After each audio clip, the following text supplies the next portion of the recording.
Dalam sebuah video amatir, pelaku bernama Budianto Jawahari, 38 tahun, tengah mengepit leher korban. Tanpa sebab yang pasti, pelaku terus-menerus memukuli korban yang sudah tidak berdaya. Aksi brutal pelaku terhenti setelah pengurus lingkungan keluar dan melerai. Ibu korban mengungkapkan saat kejadian ia mendengar suara pintu terbuka. Saat diperiksa, terlihat pelaku sudah berada di dalam kamar dan korban dalam kondisi terluka. Dirinya yang berusaha melerai justru ikut terkena pukulan pelaku di kepala. Korban berusaha mencari pertolongan dengan kabur lewat jendela, namun dikejar hingga akhirnya tertangkap di halaman dan menjadi pelampiasan kemarahan pelaku. Jadi anak saya keluar dari jendela sana, digencet di situ Pak, di samping mobil, dijenggut begini, pokoknya udah ditindihin badannya. Saya keluar minta tolong sama orang, ada warga di sana. Kenapa Bu? Kenapa? Kata dia. Tolongin Bu, anak saya digebukin sama suaminya, sampai berdarah-berdarah, kata saya.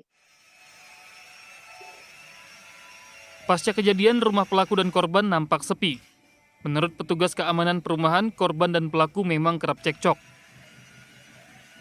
Kurang lebih belum sampai sebulan sih, hitungan minggu dia baru.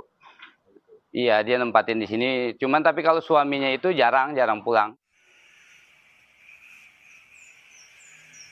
Kini pihak keluarga tengah berupaya menuntut pelaku dengan hukuman yang setimpal karena sebelumnya mereka mendapatkan informasi bahwa pelaku dibebaskan karena dinilai hanya tindak pidana ringan. Namun hal itu dibantah Kasih Humas Polres Tangerang Selatan, Ibda Galih Dwi Nuryanto. Menurutnya polisi kini tengah mengumpulkan alat bukti yakni hasil visum korban dari rumah sakit.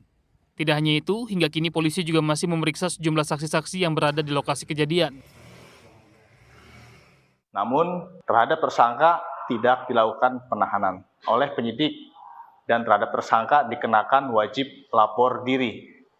Selanjutnya, kasus tersebut dalam proses penyidikan unit PPA Polres Tangerang Selatan guna pemberkasan dan pengajuan ke JPU atau Jaksa Penuntut Umum. Jika alat bukti sudah lengkap dan pelaku terbukti bersalah, maka akan dijerat pasal 44 Undang-Undang Nomor 23 Tahun 2004 tentang KDRT dengan ancaman hukuman 5 tahun penjara. Dari Tangerang Selatan, Banten, Andrianto, RTV.